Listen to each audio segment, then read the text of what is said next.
Good afternoon, very well. Welcome to the West Yorkshire Football Show, and a very Merry Christmas and a Happy New Year to all those that have joined us for this little bit of a look at League One over this festive period, because what a league it is turning out to be. I'm glad to say I'm joined by Stephen Downs, Lewis Sale, and I'm not quite sure where he's actually going, but our Bradford man Gareth Walker is joining him en route somewhere at least.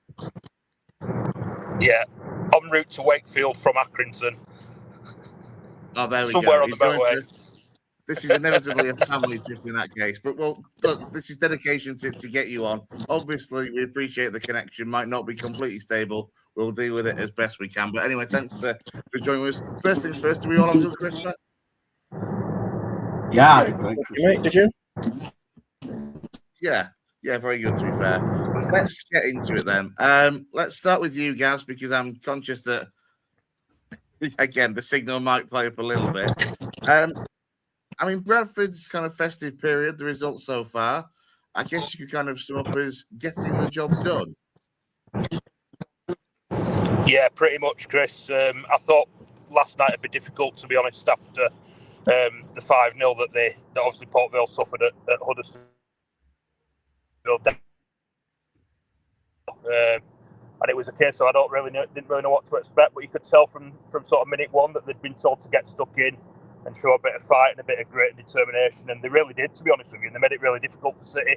And it was only a really good goal from Jensen Metcalf. I don't know if you've seen it. It's a strike from the edge of the box that wins us the game. So yeah, that was tougher than expected. And then on Boxing Day, we faced a Wigan side who were, to use a strong word, they were really dirty, just really dirty throughout the whole game. They had 2 players sent off. I think that was the 5th and 6th red card of the season. And again, made it really difficult for us. And teams seem to have gone from learning that they can't play out from the back against us to trying to match us for physicality. And sometimes that can overstep the mark a little bit. But we got the goal in the last minute there and got the job done again. So just as you say, Chris, getting the job done, really. Yeah, and I know we obviously saw each other over the weekend, and you were kind of somewhat frustrated, I think, by the way that other results didn't go your way in the latter stages, as Bradford got that winner against Wigan. But all in all, it's still continuing to be a season for Bradford that you certainly weren't expecting at the start of the season, and certainly one that you're hoping will continue into the second half. Oh, absolutely. I mean, there's a few surprise teams up there. Obviously, Stevenage, yourself in Lincoln, and us, and we're probably the biggest surprise of the lot, having just come up last season. So to be achieving what we're achieving at the moment is absolutely delightful. Whether it'll continue or not, I don't know. A lot will probably come down to what happens in January. We've got some big games coming up over the next month. We've got Mansfield away on New Year's Day, who have just got back-to-back away wins. Then we've got Blackpool away on Sunday, who again seem to be turning it around a bit under Ian Evatt. And then we've got Rotherham at home, but after that we've got Cardiff at home, Huddersfield away. So we've got some big games coming up. And like I said, January will probably determine a lot, not just for us, but for other teams as well. But long may it continue as far as I'm concerned. I'd have been happy with mid-table, so to be where we are is delightful at the moment. Look, I'm going to end up bringing up these fixtures kind of probably a few times over the course of the next half an hour or so. But as you rightly point out there, for New Year's Day, it's Mansfield away, a trip to Field Mill. Am I right in thinking you're going to that one, Gaz?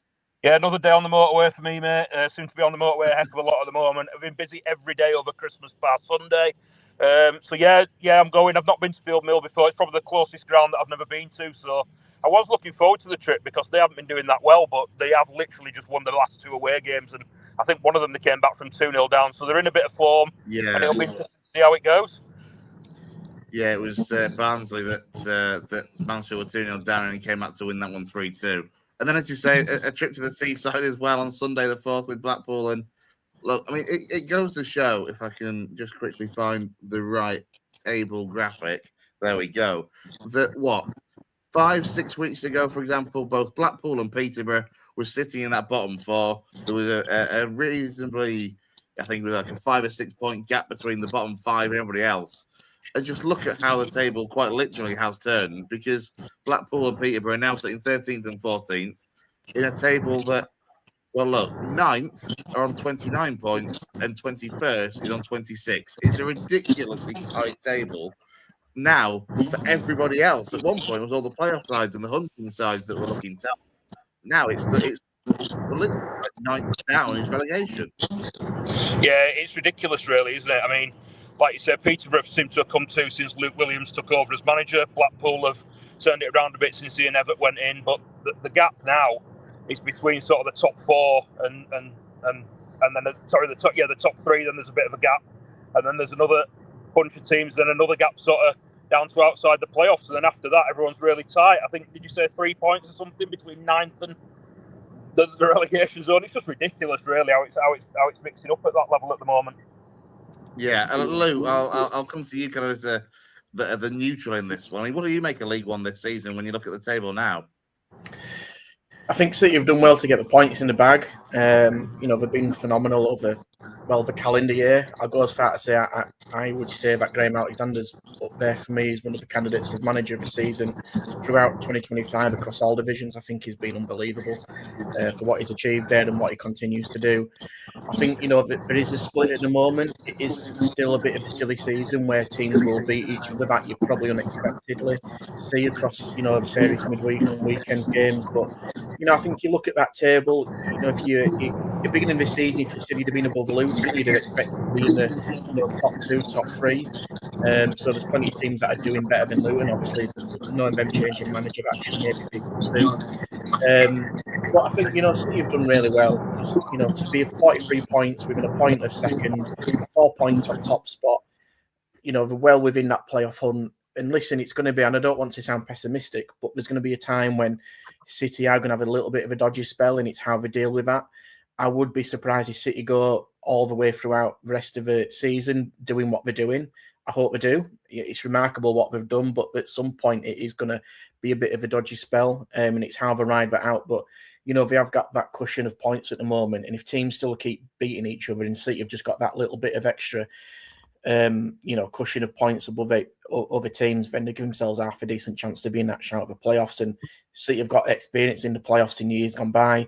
They've been used to playing big games as well, so it bodes well for them. But yeah, for me, it goes without saying, and we've been on the show many times, and people have been on social media battering them keys, talking about Alexander out. For me, he's manager of 2025, not just locally, I think across nationally. I've seen a stat that came out after the game yesterday and this morning that City have won more games out of all top four divisions and in Europe than anybody else, across Europe, which is phenomenal after what City have been through in recent years. So, people were wanting them out. The pitchforks are out. They were protesting. 6-9 months later, they're now riding the crest of the wave, and everybody's loving him. And that's just football, isn't it? Yeah, that is absolutely football. I mean, look, as Lou mentioned, 50 points will come. There'll be tough runs, but just thinking back in that first half of the season, was it a 7-game winless run you had at one point? A little bit early this season, Gaz, and yet somehow, despite the fact that you were just taking draws and the like, you didn't actually fall out of the top two despite that run. That's spot on, mate. We stayed up there. I think it was noticeable, like you pointed out there, and I think Graham Alexander pointed out at the time. There were a lot of draws in there. I think we only lost one. And we were drawn against good sides as well. We mentioned already how competitive League One is. So anyone can beat anyone on the day. And we were picking up draws, and we seem to have come through that now. We've lost 1 in 4. I think that was Leyton Orient away. We didn't really deserve to lose that game. I was at that game. But like Luke says, I think the thing with City is not getting carried away when things go well, not getting carried away when things go badly. When we do hit that inevitable sticky run, which we will at some point, it's remembering where we were 18 months ago and seeing if we can ride it out like we have done so far and stay up there for as long as we can. And what will be, will be. But like I said, I think January is going to be a big thing, not just for us, but for most teams in that mix at the top end of League One. Yeah, it's certainly going to be very, very interesting. Before we let Gaz go, because I appreciate the signal will drop at any minute, Lou, Downs, any comments or questions for Gaz on City so far?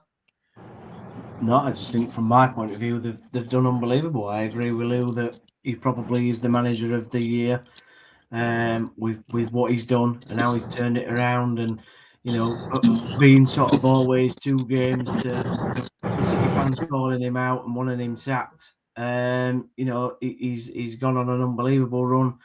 Valley Parade is obviously a fortress, as I've experienced this season myself, unfortunately.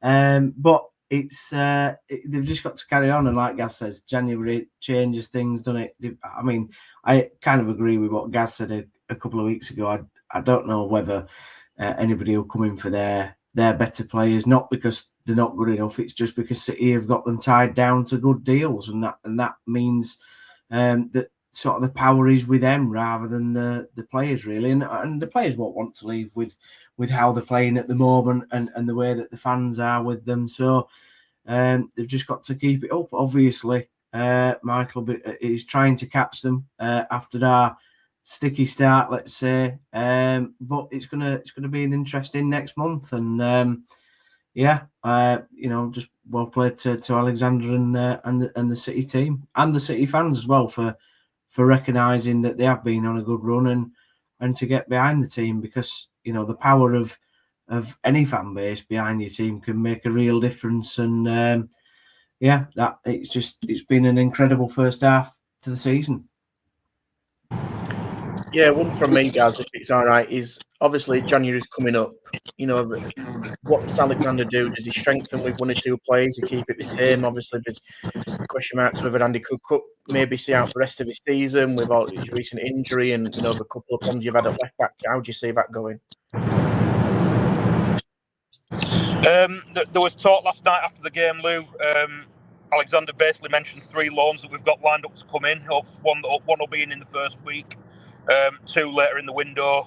There's obviously debate over Cook and Alex Patterson. There's a rumour doing the rounds that Alex Patterson's been told he could go. He's got an agreement with Graham Alexander that it changes for the best. Now, whether that's true or not, I don't know. Cookie, for me, is the interesting one. He's the one that obviously sentimentally it pulls on the heartstrings, but it's more than that for me, really. I think if we let Cookie go, we'll struggle to get any striker in a similar ilk who can give us that physical presence up front, who's better than him. I think at League One, League Two level, he's one of the best at that. So it's all right saying, oh yeah, it's sentimental, you don't want to let him go because of that. We lose that completely if he goes.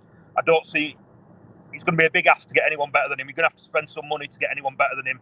And then if you go down the other route of bringing someone in who's a different type of striker, you lose that option of that physicality. So Andy Cook's the interesting one for me. Sounds like Patterson will go. I think Cook will go, but it's the right decision will remain to be seen. Well, there we go. Thanks, guys, ever so much for being able to join us. And also, just look at your jumper for being the most festive looking out of the 4 of us as well. So, appreciate you on that front too. No worries, mate. Living it up till the 6th, mate. 12 days of Christmas and all that. Back to the future of Christmas jumper. Here we go.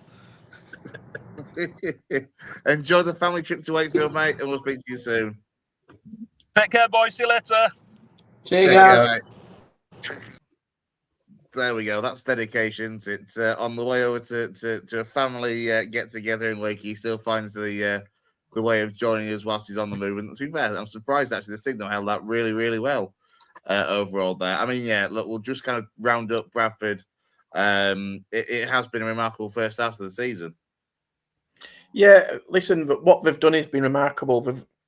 What they did at the end of last season, is pretty unprecedented, to win with the last kick of the game and all that comes with it, all the emotion and being able to carry that into this season. And, what we said right at the beginning of the campaign, didn't we? It's arguably one of the toughest League One divisions we've seen in a long time, and it's proving that case. Obviously there is that little bit of a 6-7 point split, but you could argue that it's still going to be the case. There's still going to be teams that are going to come from nowhere and fight out. There's going to be teams that are going to drop off. But listen, if you're a Bradford City fan, you've just got to enjoy it. You've got to enjoy what you're doing, how you're performing, getting results. And like Gaz mentioned earlier, with that 7-game winless run, we're still picking up draws, which is massive. If you're not playing well and you're not winning, just don't lose. I expect City to be knocking on the door. Whether they'll stay in there is debatable. I would be conscious of swapping it too much. I think 3 loan signings sounds like a lot. I think maybe 1 or 2 could help. I think Andy, he makes a really good point about Andy Cook, from that sentimental value and what he offers, but I think also what he offers in the dressing room at this point in time in the season when you're halfway through it, you're in the playoffs. The last thing you want to do is lose big characters who can galvanise people and being there and done it. And that would be a big loss, I think, if I lost Andy Cook in January. I think sometimes you've just got to cut your losses and just go with it until the end of the season. Do I think they'll be there? They stand a good chance, don't they, the way things are going. It depends, can they keep on, like Downsy mentioned earlier, it's a really good point, is can you keep hold of your assets? And you know, the way City are doing at the moment, you'd expect them to. With some of them capable of being in the Championship, it's questionable. But listen, like I said, you've just got to. It's a cliche. You've got to just take each game as it goes and just keep on doing what you're doing, because at the moment it's working for him. Yeah, absolutely. Right, let's turn our attention then to Huddersfield Town. Don't forget, you can get your comments in as well on YouTube. And a big, well, I don't even know what time it will be, but a big good afternoon, good morning, whatever it is, good evening probably, to Jed, who's a regular Town fan that tunes in. He says, gives Downsy a G up watching this in a bar in Bangkok. It's all right for some. Thanks for joining us, Jed. Again, that's dedication, to be fair, to be tuning in when you're sat at a bar in Bangkok. I don't think I'm the right man to give Downsy a G up, to be honest, because I want to be knocking him down, to be fair, for New Year's Day. Look, we'll come to this one. He's coming with a straight up question of what's happening with Joe Taylor. I mean, I reckon a loan to Lincoln's on the cards for just in time for 3:00 kickoff on Saturday. No issues about playing against his parent club. Just get him straight in there. No, I don't see that happening somehow. Who knows what's going to happen with Joe Taylor? I mean, he's not playing. He hasn't come on really in the last 2-3 games. I mean, in some games he's been left out completely. So he's coming home. I don't quite know what's happening there. I think it's quite clear that Grant doesn't trust what Taylor does when he's on the pitch. In terms of giving off the ball sort of running, which obviously Dion Charles does. I mean, Charles runs whatever the case anyway. Now, what he does with the ball and how much quality you get from Charles is a different matter. Although yesterday, for the second goal, you have to say that was superb centre forward play.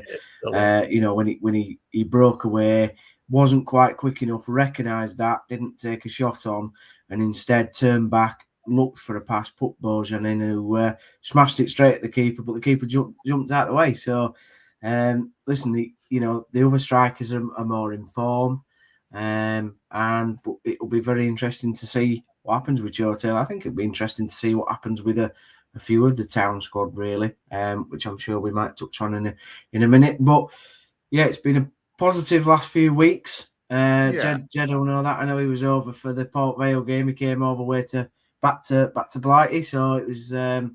He's racking up the air miles, is Jed, isn't he? Oh yeah, he racks him up, does the lad? But I'm sure he'll have been delighted with the 5-0 drubbing of Port Vale, who I think all three of us on this podcast could have played against, to be honest, on Boxing Day. Northampton were a tougher test. To be honest, which we all knew that they would be. But Matt, we managed to get another 3 points, and now we just have to play basically a non-league club on New Year's Day. So it'd be interesting.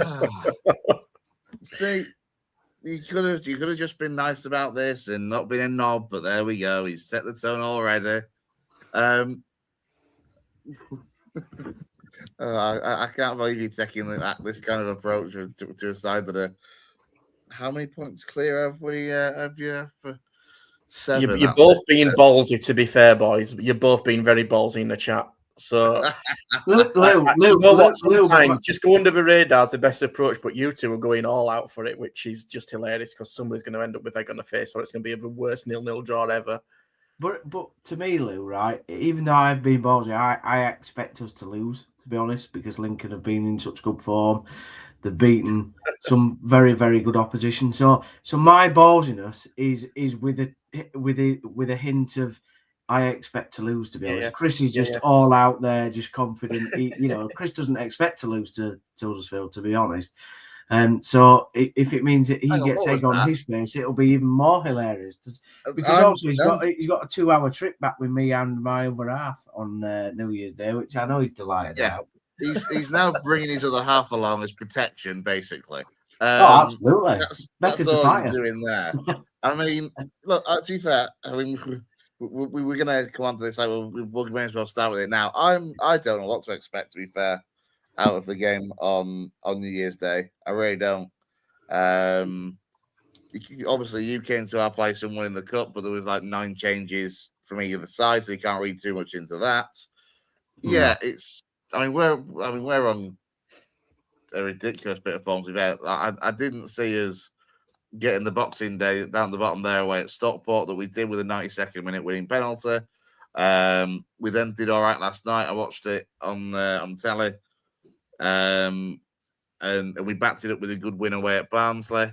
2 defenders on the score sheet, although one of them was a peach from Adam Reach, to be fair. Great goal.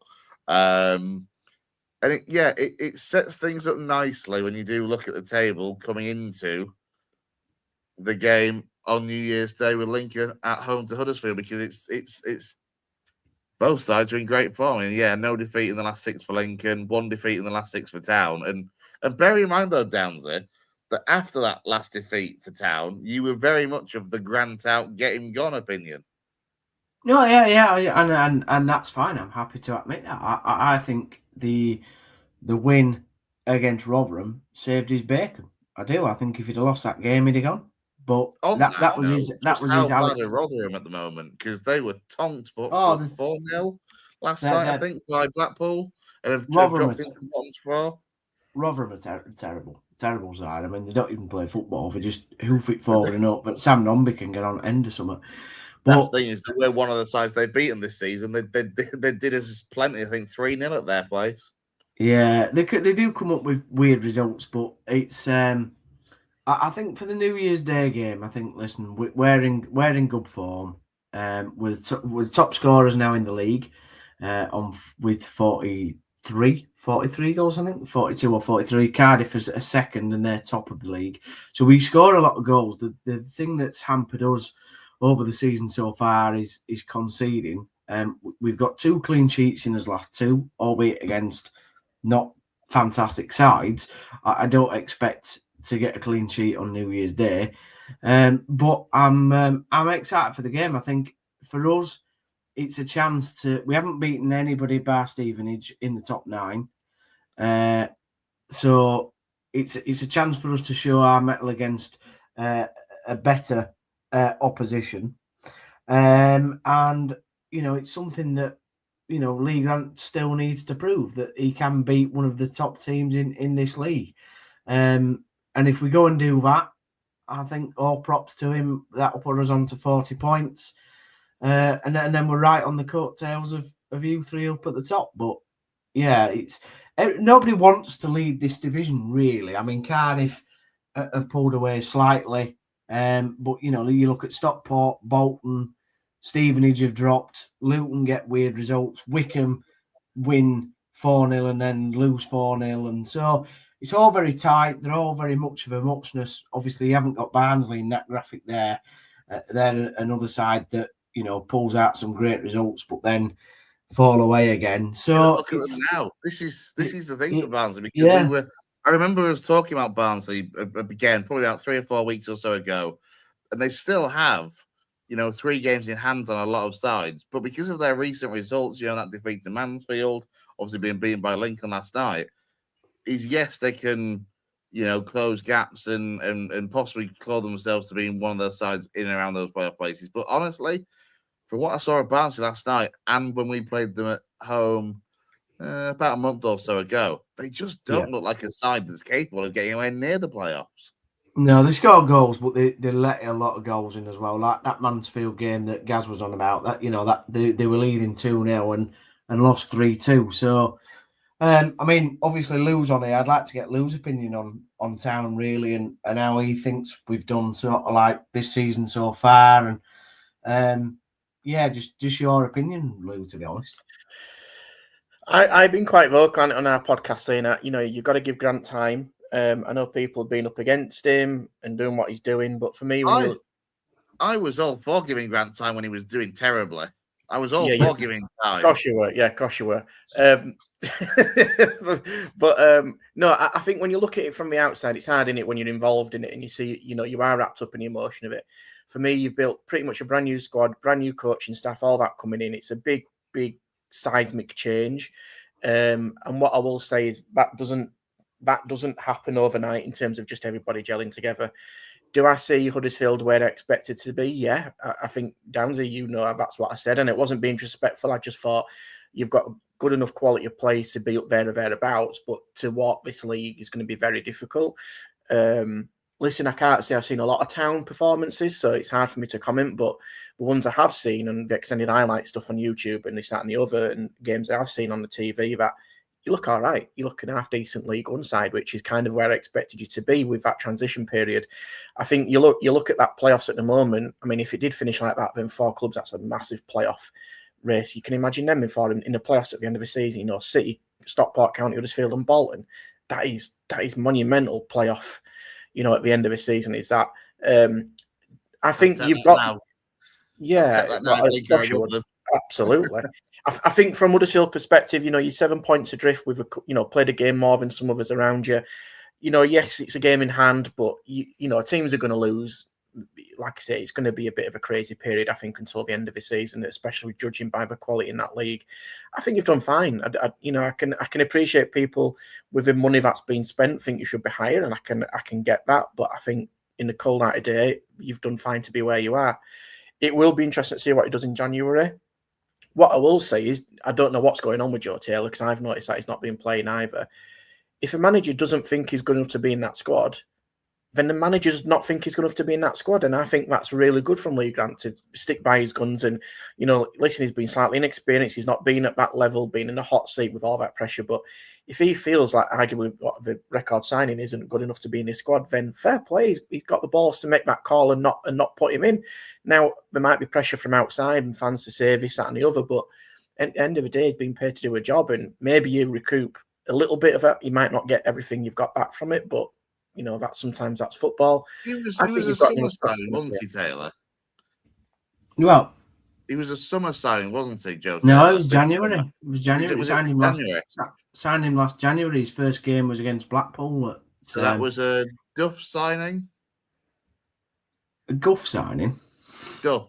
Well, Duff signing. Duff, to be fair. Yeah. It was a Duff signing, yeah. Sometimes this just don't work out, Div. I mean, listen, he's come with a decent reputation. He scored goals, and sometimes you go to clubs that don't always work, and it might not play to his system. But I think the more that this season goes on, I think Town will be absolutely fine. I think you'll be in the playoffs. I think you'll give a good crack of it, and then it starts to become a little bit of a lottery. But listen, I think it'll be interesting again, like we said with City. City going to make 3 loan signings. That seems quite a lot. I think Town have just started to settle into a little bit of a rhythm with the players that they've got and a system that he's wanting to play. Maybe add 1, potentially 2 at the most. I think the last thing you want to do is start changing things, because it's taken 6 months to get into some kind of, well, not even 6 months, has it? 4 months since August, really, to get the squad he wants and the formation he wants. But I think you can be encouraged. I really do. And like I said, people still want Grant out, and they still will do when you lose a game. But I think he's shown some balls, and I think fair play to him. He's come out at the other end, and it will be a failure if Town don't get in the playoffs. There's no doubt about that. You can't shirk behind that fact. If Town don't get anywhere near the playoffs or outside of it, then it is a failure. But I think you're good enough. I think the quality players you've got are good enough to get over the line and do it in the playoffs.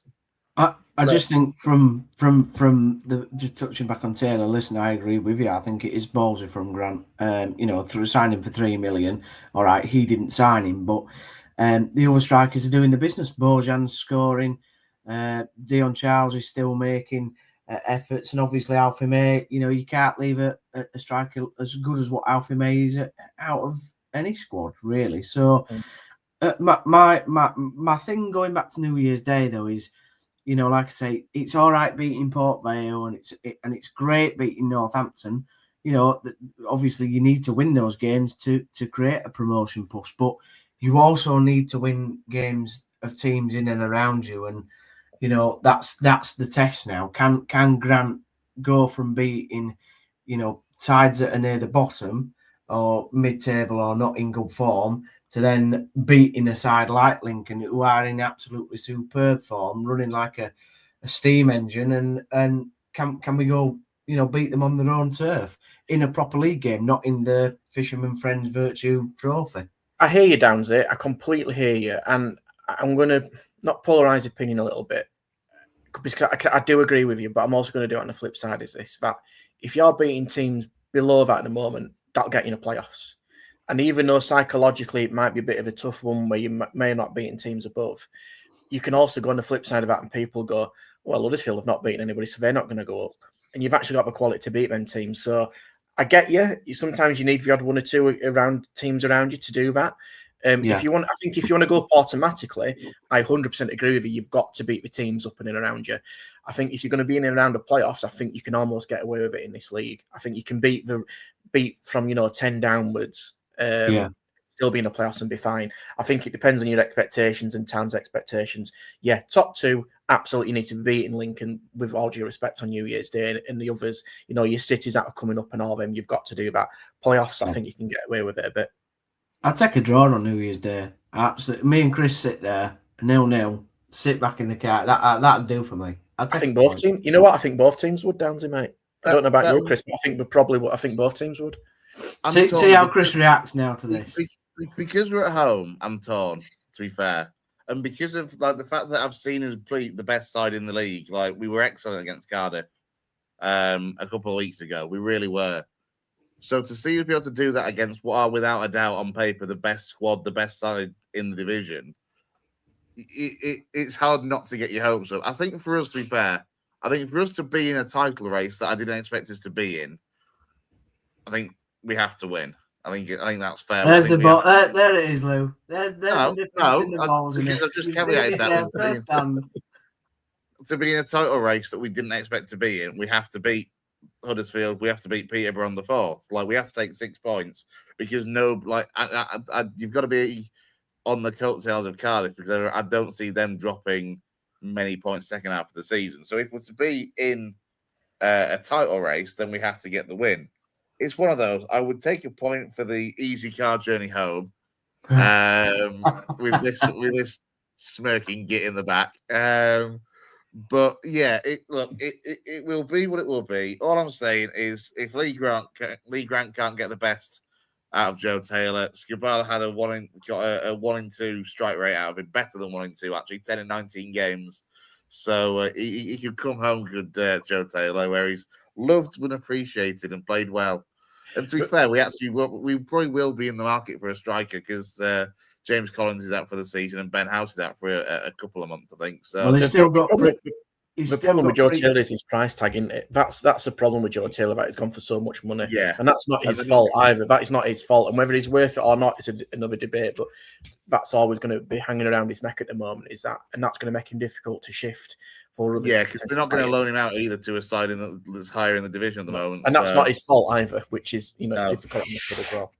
No, we'll probably do like we did in 2000 and sell Marcus Stewart to Birmingham. You know what I mean? We'll probably do that again and sell a top striker to his rival, which will probably get you up. I mean, Jed's just making the point he pursued him for 9 months or so. Was obviously Cartwright as the director of football, and allegedly it's around 10 grand a week. I mean, again, it's not his fault, is it? It's not his fault. That's the situation he's found himself in, and it's one of those where it's difficult. But Huddersfield are doing okay without him, so why would Lee Grant at the moment put him in?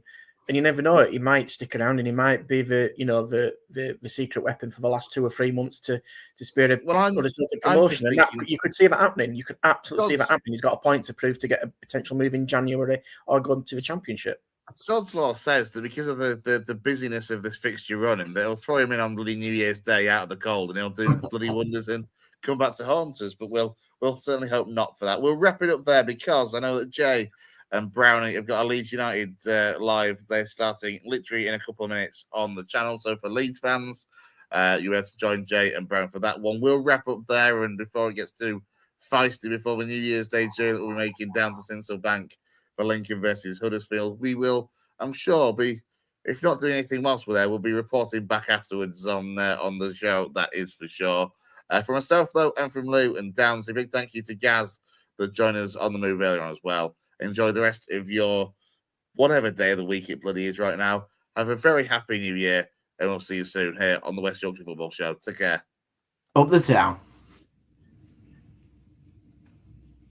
Disgraceful.